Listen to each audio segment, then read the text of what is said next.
I smile a lot, to be honest. I'm not an angry person, not like how they said I am. My name is Tallon Satiacum, -27182 inmate at Score County Jail.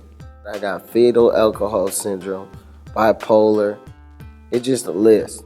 Title screen. Inmate record for Tallon Satiacum. Reads suicide risk, bipolar disorder, major/chronic mental illness, psychological/mental health, and mental health medication assessment. My name is Kaylee Beber, and I'm a staff attorney at Disability Rights Washington. I work on the AVID Jail Project.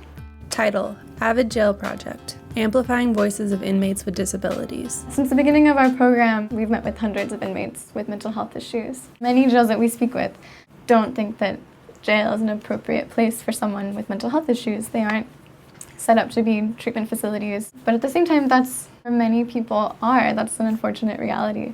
And so that's why there's a number of safeguards in place for people with mental illness in jails. An officer shuts the door of a jail cell. So when someone comes into the jail who has a mental health issue, jail policy requires that there's a health assessment with a mental health screening within 2 weeks. That didn't happen in Tallon's case. Tallon reads a book in his jail cell. So we met Tallon Satiacum in late spring, early summer of 2015. I requested Tallon's jail and medical records, so I looked over those. He reported his symptoms and his diagnosis, the fact that he'd been taking medication about 1 month after he'd been at the jail. And it wasn't until another month after that that he actually had the mental health screening and started receiving his medication.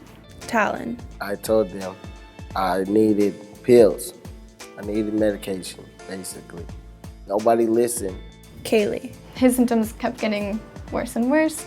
He kept exhibiting behavior that appeared to be related to symptoms of his mental health issues. The jail, instead of responding with treatment, responded with punishment after punishment after punishment. He received 13 formal disciplinary infractions, and he had 20 documented informal disciplinary issues. Tallon. They were infracting me for every little thing.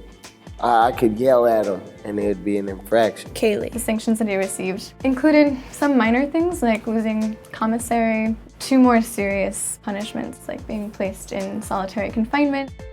At first was only for maybe 1 day, and then it was for 10 days, and then for 30 days, and then he was permanently placed in solitary confinement.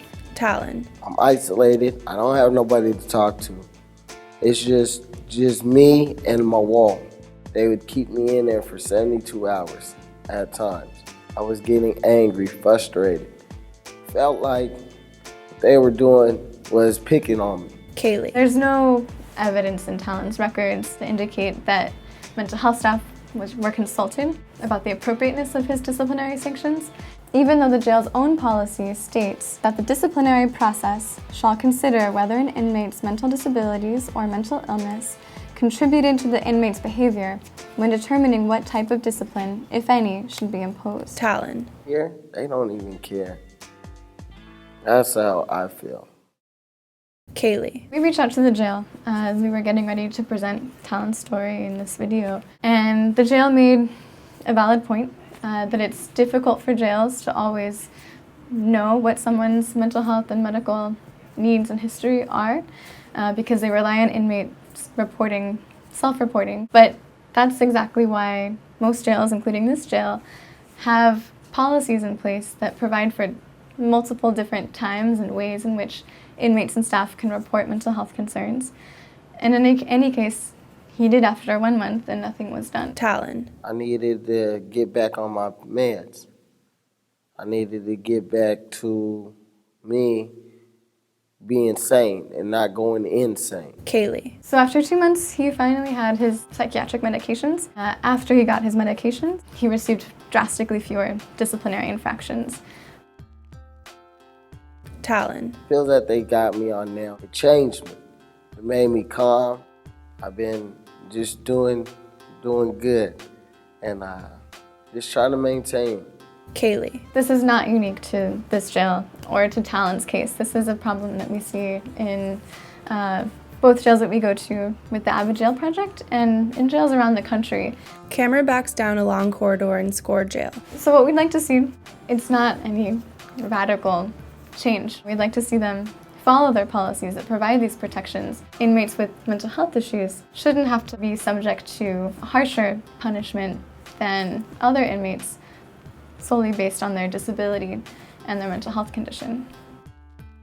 Tallon was released December 24, 2015. The AVID Jail Project continues to work with SCORE Jail on the problems faced by inmates with mental illness. As a result, the jail has cut its wait time for health assessments and reports changing the disciplinary policy to avoid situations like Tallon's. Find out more at avidjailproject.org. The AVID Jail Project is a project of Disability Rights Washington. Produced by Rooted in Rights.